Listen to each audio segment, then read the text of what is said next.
Are you someone who's always pinching every paisa come month end? Stunned by how your friends can take their families on trips abroad so often? No, wait. Let me guess. You're the one that stays up at night wondering why your increment never keeps up with your rent. Well, scratch your head no longer, my friend.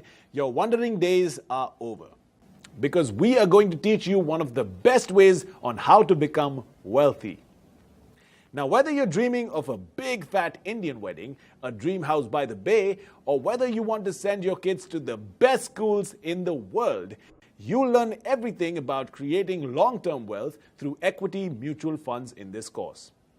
This is just our way of saying that you'll finally catch a break from being broke. Now, to become wealthy, you'll first need to understand what being wealthy actually means. Does it mean winning the lottery and retiring? Not quite.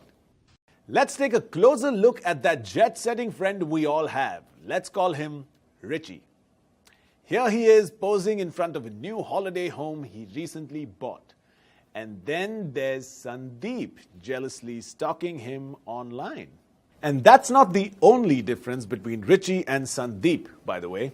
You know, Richie is the sort of guy who's motivated by his dreams and his passions and is able to take time out for them as well, while his buddy Sandeep only worries about having money, money, money, money.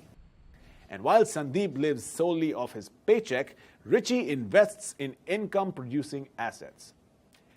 It's clear that Richie had made the right decisions in the past that led him to create sustainable wealth that will last him for years, so he can live the life he loves instead of sweating it away in a cubicle.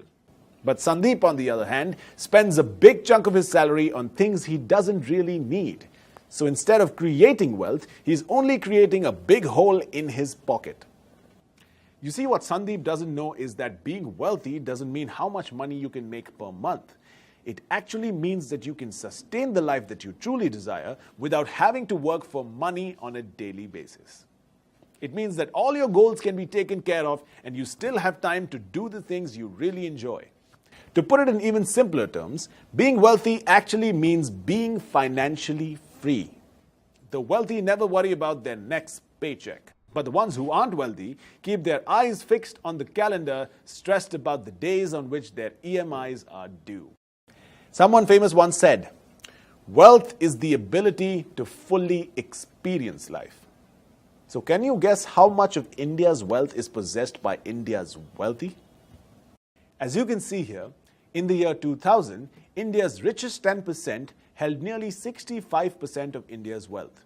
And that 65% rose to 74% by the year 2014. That's a whopping 3/4 of the total wealth. It gets better. The top 1% of the country holds close to 58% of the country's entire wealth as of 2017. Well, now that we've seen what makes Richie rich, Sandeep can learn how to join the club. Bet you're eager to get there. But first, we need to make sure you're clear on all the gyan I've given you in this lesson. Great going! You aced the test. Now we're all set to tackle our next lesson, where we learn how equity-based investments will help us create long-term wealth.